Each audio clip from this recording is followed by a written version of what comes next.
이 시간 우리에게 주신 하나님의 말씀 살펴보도록 하겠습니다.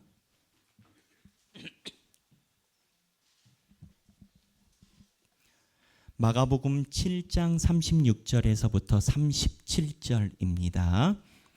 자, 오늘 본문에 대해서 성경 말씀을 같이 봉독하기 전에 이 본문에 있는 배경을 좀 설명드리겠습니다. 이 배경 우리가 월요일 날 말씀 훈련에서 같이 나눴죠. 말씀 훈련에 나왔던 본문인데 간단히 설명하면 갈릴리 지역 지나가는데 말 못하고 어눌한 벙어리 이제 말 못하시는 분이 와가지고 예수님께 왔어요. 예수님이 이렇게 침 태 뱉고 이제 제 얘기지만 태 뱉고 이렇게 하셔가지고 낫게 하셨어요. 이제 그러고 나서 예수님이 하신 말씀이 있어요. 그 말씀이 너무 특이해. 지금 일어난 기적을 얘기를 하지 말래. 말하지 말래요. 근데 그 다음도 특이해. 말하지 말래는데 말하고 다녀. 여기서 살짝 저는 올라왔어요. 말하지 말라는데 기어이 얘기를 하네. 하여튼 속 터져버려. 뭐 어떤 마음인지 모르겠는데 여하튼 나는 거기서 이게 살짝 올라왔어요. 근데 3단계 세 번째. 근데 널리 전파됐대. 예수 그리스도에 대한 복음이. 이게 뭔 일이지? 본문이 왜 이럴까? 이 본문입니다. 그래서 먼저 본문을 한번 다 함께 읽어보도록 하겠습니다. 예수께서 그들에게 경고하사 아무에게도 이르지 말라 하시되 경고하실수록 그들이 더욱 널리 전파하니 37절 사람들이 심히 놀라 이르되 그가 모든 것을 잘하였도다. 못 듣는 사람도 듣게 하고 말 못하는 사람도 말하게 한다 하니라. 아멘. 이 말씀은 살아계신 하나님의 말씀입니다. 월요일 날 나갔던 BT의 말씀 훈련의 이 부분인데 이거를 촬영할 때 이거를 이야기를 해야 되나 말아야 되나 고민하다가 TMI 너무 많은 우리가 묵상이 한 절 한 절 많이 보잖아요. 그래서 쑥 지나갔어요. 아니나 다를까 몇몇 교인들이 질문을 해오시는 거예요. 그래서 제 스스로는 너무 좋았습니다. 아, 우리 교인들이 성경을 깊이 보는구나. 이 본문은요 깊이 보지 않으면 그냥 쑥 지나가 버릴 본문이에요. 2절밖에 안 돼. 제가 오늘 왜 2절만 선택했을까? 저 여러분 아시지만 막 이렇게 막 올라오고 하면은 성경 본문을 한 장을 선택할 때도 있었잖아요. 우리 어떻게 했어요? 다 읽었지. 잘 새가 없어 읽느라고 목사님이 시켜가지고 안 읽을 수도 없고. 근데 오늘은 2절 선택한 이유가 있거든요. 이 2절이 굉장히 하나님의 신묘막측한 신비가 배어있는 2절이에요. 그래서 이 2절을 오늘 여러분들과 함께 나누고 묵상하고 하나님의 말씀을 들어보려고 합니다. 자, 그렇다면 어디에서부터 시작을 해야 되느냐? 이거 이해 안 되는 장면 3개부터 이야기를 해야 돼요. 첫 번째, 예수님이 고쳐주셨어요. 그것도 고쳐주신 게 아니라 우리가 성경 봐서 알지만 어떻게 보면 보기에 따라서 2단계. 퇴하고 다시 하고 2단계. 그러니까 예수님께서 그냥 지나가다 훅 던진 게 아니라는 말씀이죠. 제대로 고쳐주셨어. 근데 말하지 말래. 누가? 예수님이. 뭐 깊은 뜻이 있겠지. 그러고 넘어갈 수 있죠. 우리는 말 잘 들으려고 노력하니까. 그럼 2번째. 말하지 말라는데 이 환자가 말하고 다녀. 아까 얘기한 대로 살짝 올라오죠. 특히 리더 그룹들은 이 감정이 뭔지 알아. 꼭 시킨 것은 안 해. 시키지 않은 거네. 그래 3번째. 근데 논리 전파됐대. 야, 저도 이 본문을 볼 때 이게 한 절, 2절 뒤에까지 2절짜리인데 이거 어렵다. 이제 생각을 많이 했어요. 칼빈. 제가 칼빈 선생님을 좋아하지 않습니까? 우리 교단은 칼빈의 신학 위에 서 있고 칼빈은 어거스틴의 신학 위에 서 있고 어거스틴은 초대교회 교회의 신학 위에 서 있습니다. 그래서 우리 교단은 정통 교단으로서 2000년 동안 이어왔던 성경 해석 방법의 베이직을 가지고 있고 그 베이직의 근간이 칼빈의 비중이 높아요. 그래서 저희는 칼빈에 대해서 잘 이야기라고 말하는 교단이에요. 뭐 장로교 다니면서 칼빈 얘기 은퇴할 때까지 한 번도 못 들어봤다. 그 교회 좀 이상한 교회예요. 그게 이상한 교회고. 근데 이 칼빈 선생님이 이 본문에 아니나 다를까 집중을 하셨더라고요. 우리가 눈이 딱 꽂히는 부분은 그분도 꽂혔겠지. 그러면 칼빈 선생님이 이 부분에 대해서 어떻게 이야기를 했냐? 첫 번째 질문, 왜 말하지 말라고 하셨을까? 답부터 얘기를 하면 하나님의 때가 있고 내가 생각하는 때가 있어요. 하나님이 이 기적을 그냥 땅에다가 묻으시려고 하셨을까? 아니, 우리가 지금 보고 있잖아요. 성경에 2000년 동안 내려오고 있잖아요. 그럼 하나님이 땅에 묻고 숨기려고 했는데 어쩔 수 없이 터진 걸까? 아니에요. 하나님이 말하지 말라고 한 때가 있고 하나님의 때가 따로 있어요. 이 부분에 대해서 우리가 집중을 해야 돼요. 예를 들어 우리 교회는 없지만 다른 교회를 보면 3, 40년 동안 남편을 놓고 기도하시면서 하나님께 울부짖는 분이 많이 계십니다. 이제 우리도 뭐 기도하는 분이 계시겠지만 이 뒷얘기를 들으면 왜 우리 교회는 없는지 알아요. 근데 3, 40년 동안 하나님 남편을 위해서 기도를 하는데 속이 터져버려요. 그래가지고 나중에는 막 부하가 일어서 남편이랑 너무 힘든 거지. 교회 신앙생활 싸움이. 그래서 마음에 막 이런 마음도 들어. 하나님, 저 남편이 그냥 지옥 가는 게 내가 천국 가는데 방해가 안 될 것 같아. 저 남편이 천국 가면 나 거기 좀 생각해봐야 될 것 같아. 남편이랑 같이 천국 가는 것은 내가 여기서 이 땅에서 50년 동안 살았으면 됐지. 뭘 거기 가서 또 봐야 돼. 하나님, 이거는 나 진짜. 근데 이렇게 마음을 먹었다가도 희한한 게, 물론 얼굴을 봐서일 수도 있겠으나 하나님이 그분에게 뿌려놓은 씨앗은 안 없어져요. 그러니까는 맨날 남의 편 이렇게 얘기를 했지만 철천지 원수인데, 교회 가서 눈만 감으면은 그냥 반 기도가 또 나와. 그러면 이제 이런 얘기를 하죠. 하나님, 해결을 도와주시던가 내가 저 인간을 기도를 안 하게 해주던가 둘 중에 하나를 해야 될 거 아닙니까? 그럼 하나님이 뭐라고 얘기를 하셔요? 내 때가 있다. 내 때가 있다. 하나님 30년입니다. 30년. 칼빈 선생님이 나타나서 그러죠. 아무에게도 말하지 말라라고 하신 본문에 하나님의 때가 있다. 순종해야 돼. 그거를 이야기하는 거예요. 요거는 쉽게. 두 번째 속 터지는 분, 치유받은 분, 말하지 말라고 했어요. 누가? 예수님이 누가요? 고쳐준 사람이. 말하지 말라고 하면은 말을 말아야지 왜 말을 하고 다니냐고. 자, 그러면 이 말을 하고 다니는 사람의 멘탈리티를 한번 추정해 보자고요. 말하고 다니는 사람의 본인만의 인식을 추적을 해보자고요. 한번 추측을 해봐요. 두 개밖에 없어요. 저는 며칠간 묵상해도 이 사람이 말하고 다닌 건 두 개밖에 추정이 안 돼. 그 이상으로는 안 가. 그 첫 번째, 둘 중에 하나라는 거죠. 첫 번째, 예수님이 자기를 고쳐준 게 엄청나게 불만이야. 그래서 예수님이 시키는 거는 거꾸로 할 거야. 내가 오랫동안 지금 말을 못하고 벙어리로 살았는데 이게 얼마나 편한데, 사람들이 나한테 뭐 돈 내라고 해도 안 들려가지고 하다면 저 사람이 밥값 내고, 얼마나 편한데 이거를 다 고쳐놨으니 가는 데마다 밥값 내야 되고 해도 불편하다는 거지. 예수님이 고쳐준 게 불만이야. 그래서 예수님이 시킨 거 안 해 라고 이야기를 할 확률은 매우 적다. 그렇잖아요. 요거 하나. 그럼 아웃. 그럼 두 번째가 이제 제가 아무리 생각해 두 번째는 뭐냐 이거죠.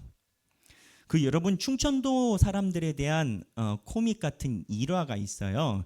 유튜브에 많이 나와요. 보신 분이 있을 거예요. 충청도 사람들은 커피숍에 가서 커피를 마시면 커피가 이제 맛있으면 괜찮은데 너무 쓰거나 너무 mul글 때 충청도 사람들이 표현하는 거예요. 이제 전라도 사람들은 딱 마시고 커피가 쓰잖아요. 그럼 뭐라고 하냐? 아싸! 이러니. 커피가 묽으면 왜 이렇게 싱거? 우리는 그냥 일문일답이지. 우리는 뭐 너무 튀어나가서 문제지 비하인드는 없는 동네죠. 여기 내가 볼 때 이 호남은, 나도 호남 사람이지만 여기는 베드로의 마을이야. 여기는 그냥 이 동네는 그래. 모두 다 슈퍼이고 내가 볼 땐 아이도 슈퍼이야 내가 볼 때. 근데 이제 이 충청도 사람들이 하는 내용이 뭐냐? 그 코미디. 충청도 분 계시면 죄송합니다. 비하하는 건 아니고 설교의 내용인데 커피가 쓰다. 그러면 커피를 내려놓고 이런대요. 그 사람이 아이고 장희빈이 이거 마시고 죽었잖아요. 너무 써가지고 죽었대요. 쓰다라는 얘기지. 묵다 그러면 야, 이 집주인이 원도 아껴가지고 건물 세웠대야. 그냥 이제 물이 쓰다라는 거지. 재료 아낀다고. 무슨 얘기냐? 복선을 가지고 있다라는 거죠. 이 사람이 예수님이 말하지 말라라고 이야기를 했는데 두 번째 말하지 말라는데 말한 이유가 뭘까? 예수님은 모르는데 내가 예수님 챙겨드리는 거예요. 예수님이 이걸 원하실 거야. 무슨 얘기냐?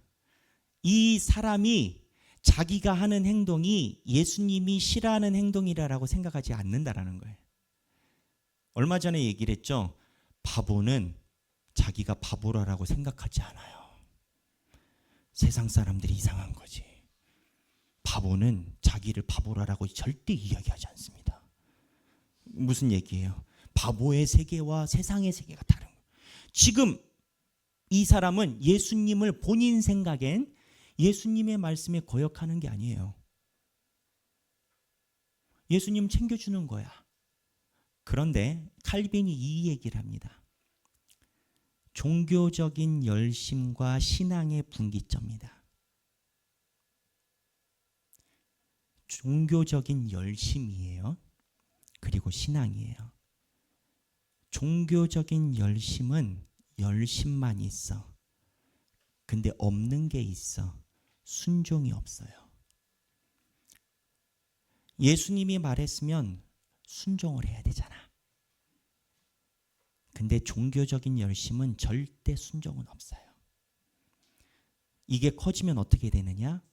내가 예수님 챙겨줬다 생각해. 예수님 소문 내줬다 생각해. 그럼 어떻게 되느냐? 그 뿌리로 내려가 보면 종교적인 열심은 내가 가지고 있는 열정이야. 근데 뒤에 있는 열정을 빼면 종교적인 열심은 나예요. 신앙은요? 신앙은 뿌리로 내려가면 순종을 거쳐 뿌리로 내려가면 내 열심과 나의 에너지가 아니라 예수 그리스도야. 그래서 이 치유받은 자는 자기 생각에는 하나님을 위해 예수 그리스도를 위해 일을 한다라고 생각하지만 칼빈은 종교적인 열심으로 인간의 민낯을 그대로 보여주는 성경 구절이다라고 얘기를 했어요. 우리는 종교적인 열심일까요? 신앙일까요? 분기점을 칼빈, 칼바르트, 루터 순종으로 봅니다. 칼빈, 칼바르트, 루터 다 같은 맥락에 있는 사람이에요. 어거스틴까지. 그 본문으로 봐요.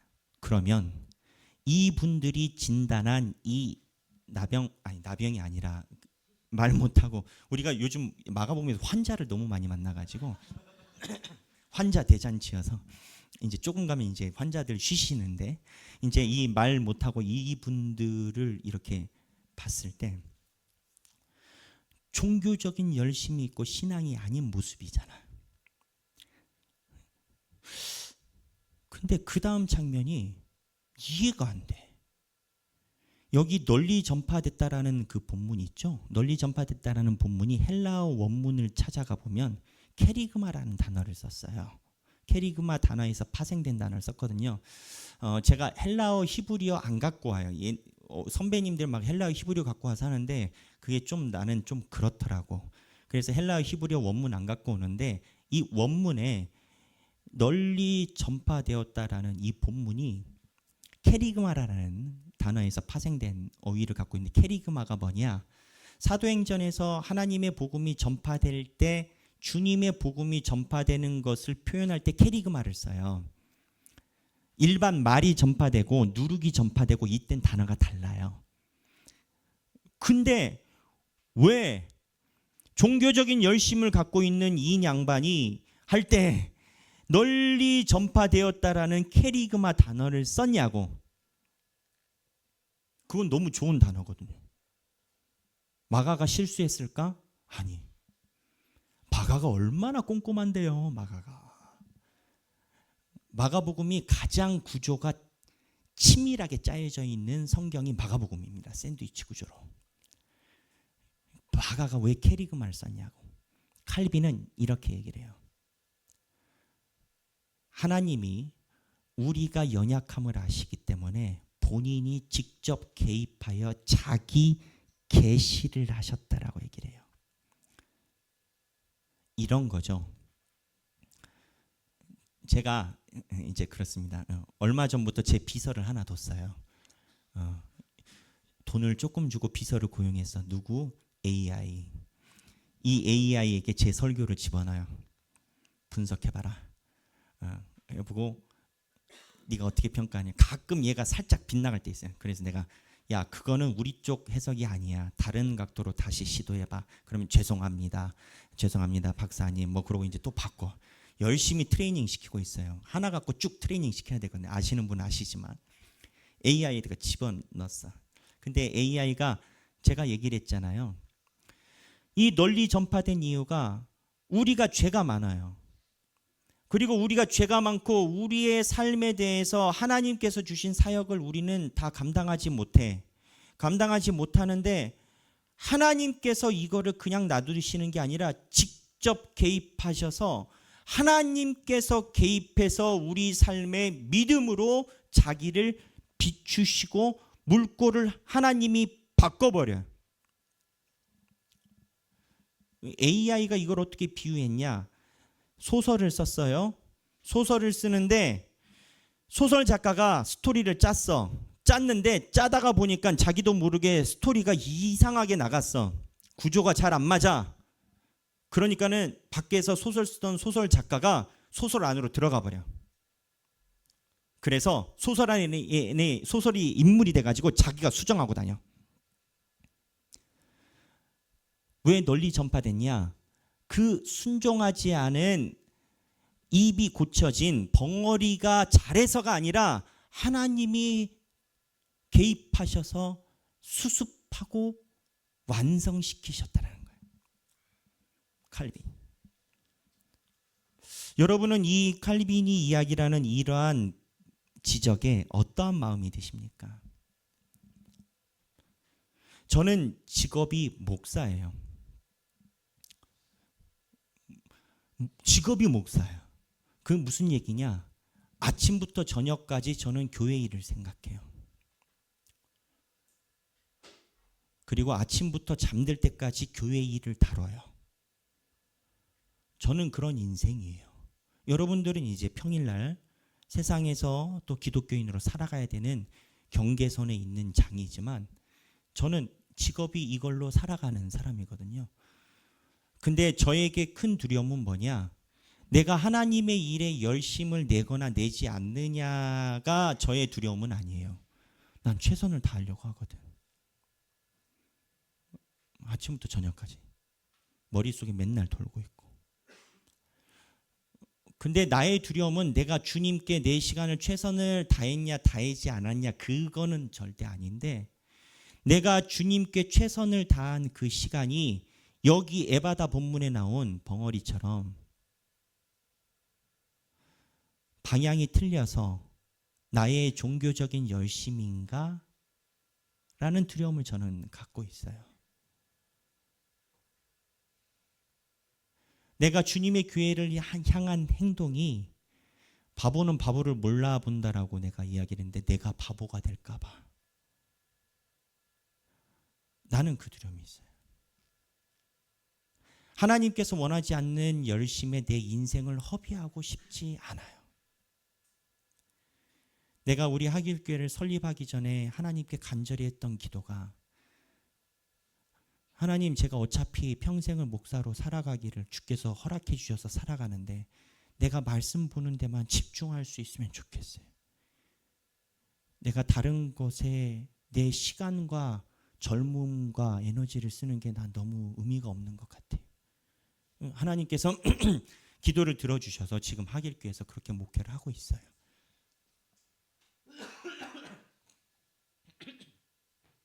무슨 얘기냐? 내가 혹시 잘못해서 삶에 대한 판단이 어그러지면 나는 나만으로 끝나지 않아요. 나를 믿고 따라온 성도들의 신앙의 여정과 신앙의 태도에 영향을 줘. 그 두려움을 칼빈이 오늘 이야기라는 거예요.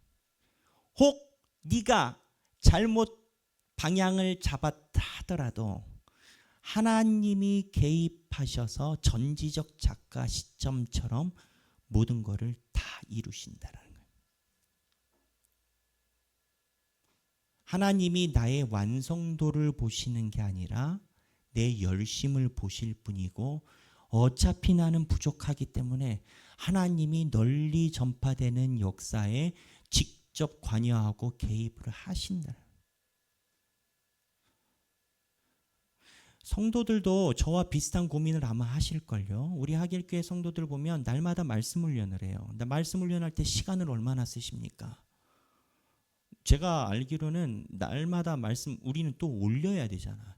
이거를 안 올리고 이제 장로님이랑 항존직들 얘기를 해보면은 이거를 올리려고 준비하는 시간까지 합치면은 최소 1시간에서 1시간 반 걸린대.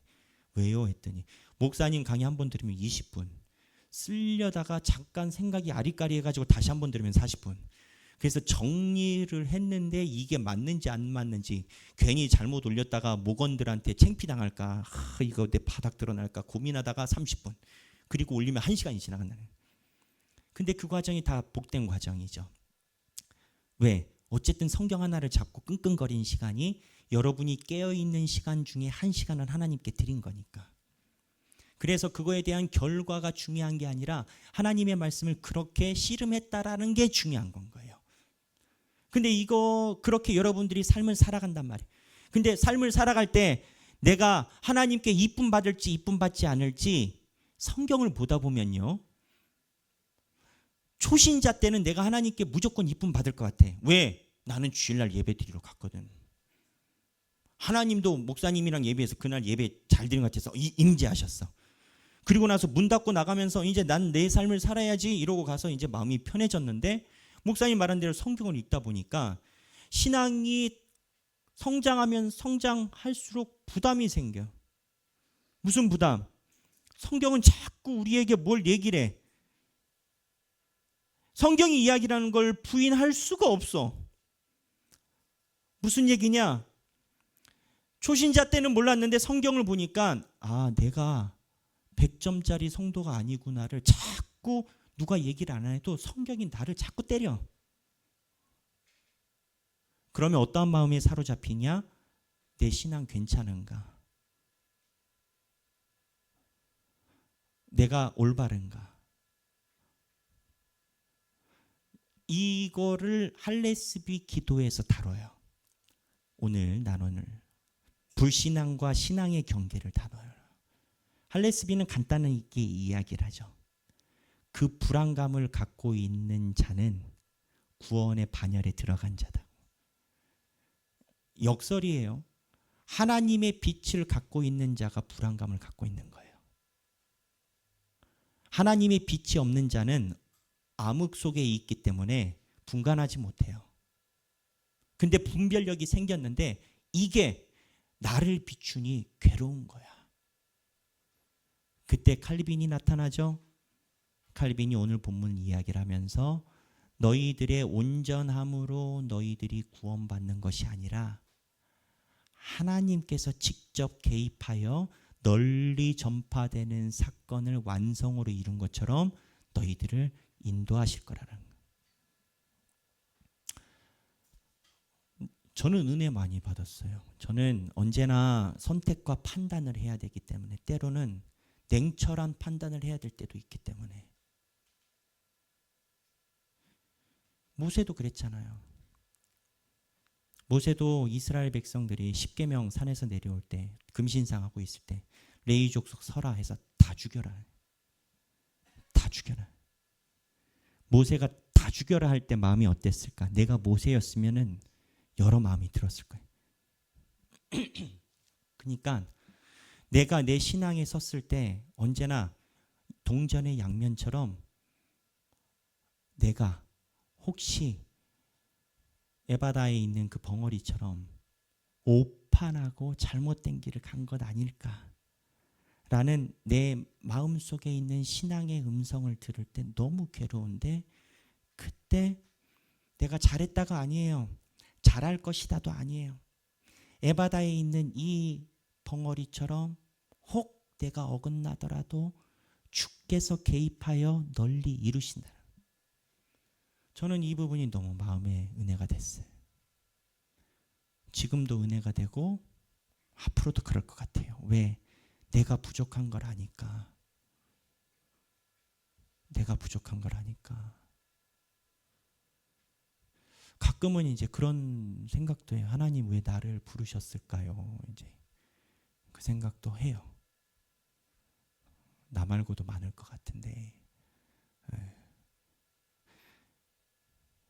여러분도 그러지 않겠어요? 하나님 왜 나를 하나님의 자녀, 딸로, 아들로 부르셨을까요? 근데 그게 은혜라는 거예요. 하나님이 개입하시다. 근데 하나 더 나가야 돼요. 성경 본문에 있어서. 그러면 조금 차가운 가슴으로 생각을 해봐요. 우리가 잘못했어요. 지금 제가 이야기한 구조가 조직신학적으로 보면 내가 잘못한 걸 하나님이 위에서 개입한다라는 거야. 그래서 위에서 믿음, 하나님께서 은혜, 역사, 섭리, 무슨 단어가 됐든 하늘에서 다 내려버린다라는 거야. 그러면 어떻게 되느냐? 이런 거죠. 그 농축액 음료 같은 거 있지 않습니까? 식초나 이런 것들 보면 그거 농축액인지 모르고 한 번에 마시면 엄청 타. 어떻게 되냐? 물 타야 되잖아요.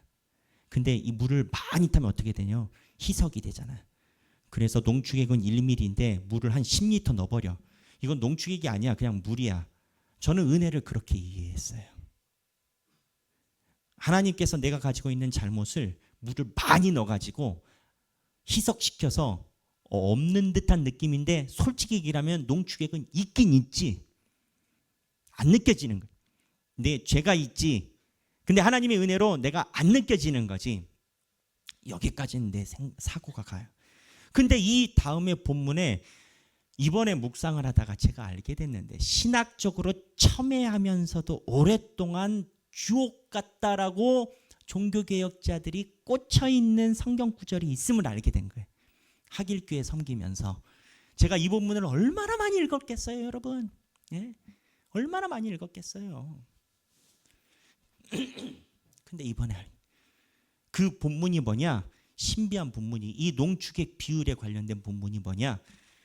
그 다음에 있는 37절이에요. 여기 보면 일단 다 함께 읽어볼까요? 사람들이 심히 놀라 이르되 그가 모든 것을 잘하였도다. 못 듣는 사람도 듣게 하고 말 못한 사람도 말하게 한다 아니라. 여기에 보면 그가 모든 것을 잘했대요. 누가? 사람들이. 그가 누구예요? 예수님이죠. 사람들이 예수님이 모든 걸 잘했대. 처음에 이 본문을 읽을 때 매번 기분이 안 좋았어요. 이제 직설적으로 얘기하면 아니 어디서 예수님 평가질이야. 아니 니들이 얘기를 안 해도 예수님 잘하셔. 뭘. 근데 마가에서 이 본문을 모든 것을 잘하였다 왜 넣었냐는 거지. 그래서 이 본문이 자꾸 거슬려가지고 찾았어요. 근데 이 모든 것을 잘하였다가 영어도 사실은 5번역이에요. 5번역이 He has done everything well 이라고 번역을 했는데, 모든 것을 잘하였다의 본문과 성경 원문의 근원을 찾아가니까 이 근원에 이게 번역이 잘못된 거예요. 번역이 잘못된 건데 이러한 느낌인 건 거예요. 예수 그리스도가 하신 모든 것이 지구상을 아름답게 했다. 완성된 아름답게 했다라는 느낌으로 이 본문이에요. 원문이. 근데 이 본문의 어근을 어디에서 보느냐? 신학자들과 종교개혁자들이 이 어근을 창세기 1장 31절에서 봐요. 그 어근이 똑같거든요. 창세기 31절에서. 여기에 어느 본문이랑 똑같냐면 하나님이 태초에 엿새 동안 만드시고 하나님이 지으신 그 모든 것을 보시니 보시기에 심히 좋았더라. 보시기에 심히 좋았더라. 보시기에 심히 좋았더라와 모든 것을 잘하였다가 어근이 같아요. 그러니까 한국말이 너무 번역이 잘못된 거지. 너무 버릇없이 된 거지. 근데 이 부분을 조금 더 들어가면 원문만 놓고 보면 이런 느낌이에요. 하나님께서 태초에 천지 창조를 하시고 그때는 뱀이 없잖아요. 아직 뱀이 안 기어다녔거든. 천지에 창조하시고 너무 아름다운 모습이야. 완벽한 모습이고 보시기에 너무 모습이에요. 근데 문제는 뭐냐면 그때 하나님이 아름답게 보셨던 그 표현이 이 에바다 벙어리가 사고치고 널리 전파된 사건이 쓰인 거예요. 야, 이것도 골치 아프다. 아니, 얼추 잘할 수는 있어요. 근데 창세기 1장 31절에 보시기에 좋았더라는 하나님이 표현한 가장 완벽된 모습에 대한 원어인데 얘가 에바다에서 벙어리가 사고치고 말 안 듣고 하나님이 수습하고 AS 한 거에 이 어근이 쓰인 거야. 이게 왜 이러지? 왜 이러지?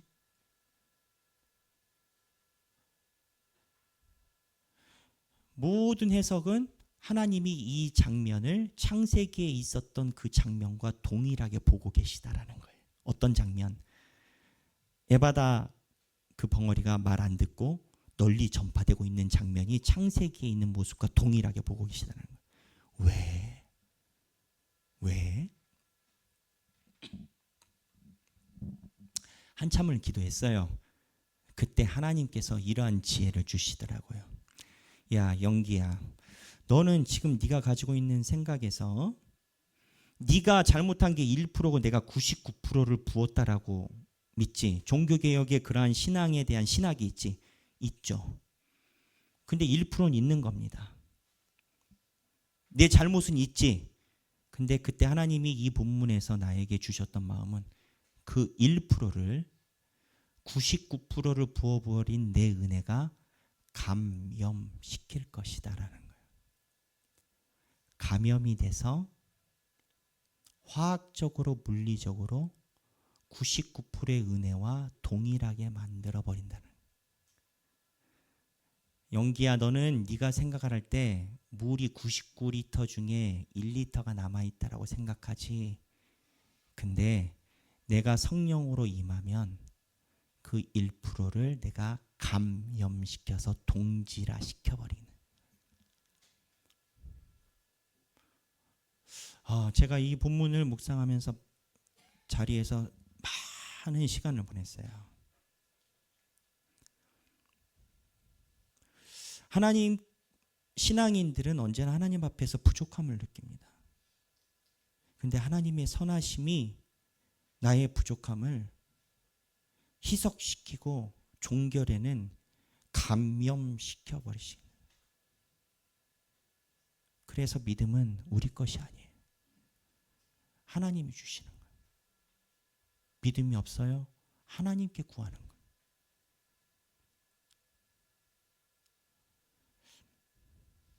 제가 하나님 이 본문을 받으면서 하나님의 감동을 느꼈던 것을 온전히 전하지 못하는 부족한 사람이라 죄송함을 갖고 있지만, 이 또한 이 성경 본문이 보여준 것처럼 성령님께서 여러분들의 신앙을 널리 전파하여 만지시기를 전 소망합니다.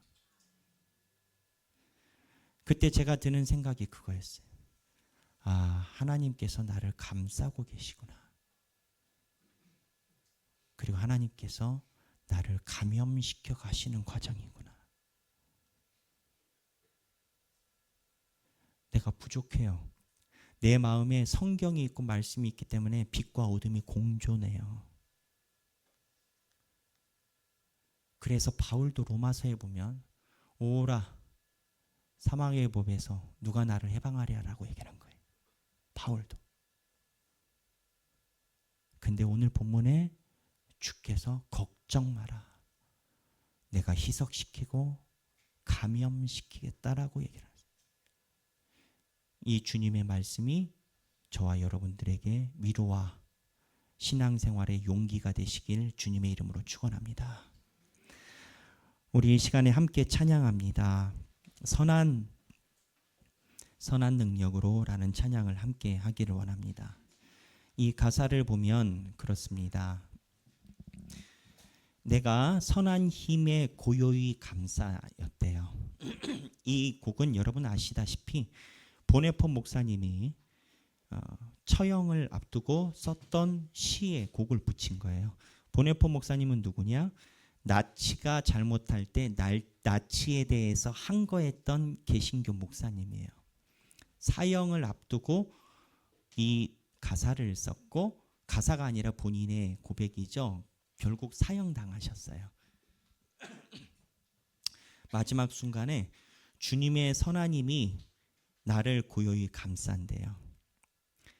그래서 내 안에 있는 여러 가지 마음이 평화를 누린대요. 보네포 목사님은 죽음을 앞두고 있었어요.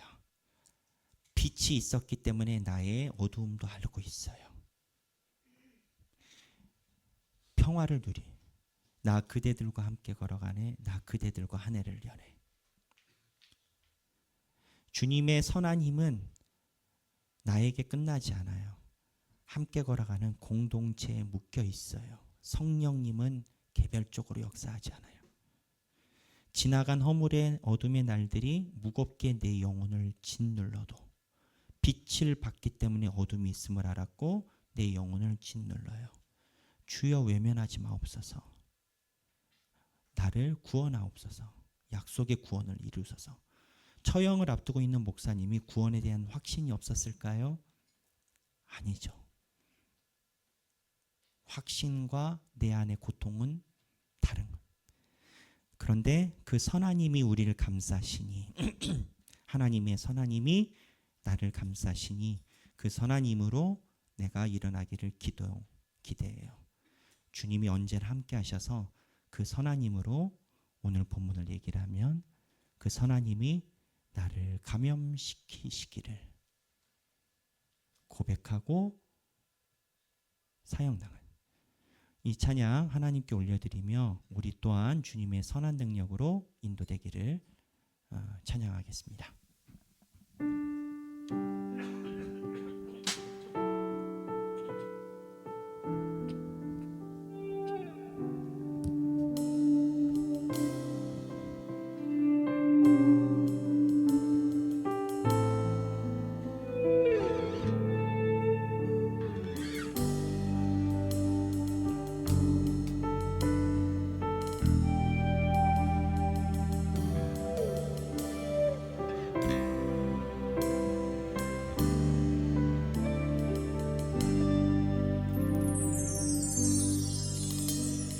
선한 힘에 고요히 감사하며 그 놀라운 평화를 누리며 나 그대들과 함께 걸어가네. 나 그대들과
인도하시는 성령님의 인도하심을 따라서 개인 기도하면 좋겠습니다. 주여 선한 힘으로 나의 인생을 감싸 주옵소서. 주여 선한 힘으로 나의 인생의 여정을 인도하여 주옵소서. 각자 삶과 신앙을 놓고 기도하도록 하겠습니다. 기도하시겠습니다.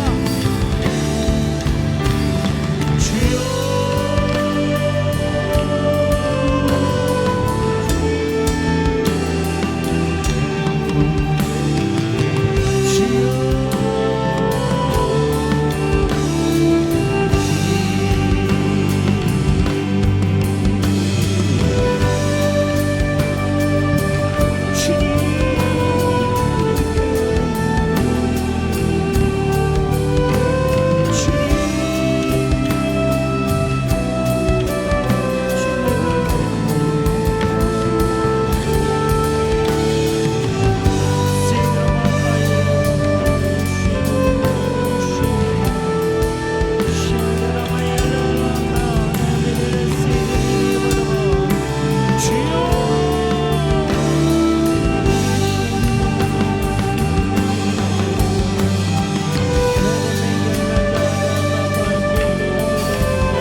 제가 기도하겠습니다. 하나님, 성경을 보니 죄책감이 생깁니다. 말씀을 보니 불편을 넘어 불안을 동반한 죄인이다라는 생각을 갖곤 합니다. 주님께서 용서하셨다라고 말씀하시지만 변하지 않는 나의 모습을 볼 때 불안합니다. 하나님, 그러나 주께서 말씀을 통해 하나님께서 기어이 우리를 감염시키겠다라고 말씀하심을 우리가 묵도하곤 합니다. 하나님, 신앙인으로 살아가며 우리가 어찌 주님 마음에 다 합당하겠습니까? 그러나 주여, 우리의 자세로 우리를 잡고 붙잡고 하지 마시고 언제나 그러셨던 것처럼 주님의 의지에 우리를 묶어두사 아버지의 의지로 우리의 믿음을 이끌어 주옵소서. 때로는 우리가 방황할 때도 있고, 때로는 시험에 들 때도 있고, 때로는 하나님에게 등을 보일 때도 있습니다. 그리고 그 장면을 우리가 교회에서 우리가 경험할 때도 있습니다. 거기에서 오는 우리의 모든 인생의 감정과 마음이 주님께서 펼치시는 의지에, 주님께서 펼치시는 우리의 선한 힘을 이겨먹지 못하도록 주께서 우리를 다스려 주옵소서. 우리의 인생이 주께 감염되기를 소망합니다. 이제는 우리 주 예수 그리스도의 은혜와 하나님 아버지의 극진하신 사랑과 성령님의 감동과 교통하심이 나의 부족함을 너무 잘 알아서 나의 위선과 나의 여러 가지 욕구를 잘 알기에 하나님의 말씀 앞에서 두렵고 떨림으로 살아가는 모든 성도들 머리 위에 주님께서 끝까지 감염시키고야 말겠다라는 하나님의 의지가 소망이 되길, 지금으로부터 영원토록 함께 하시길 성령과 성부와 성자의 이름으로 간절히 축원하옵나이다. 아멘.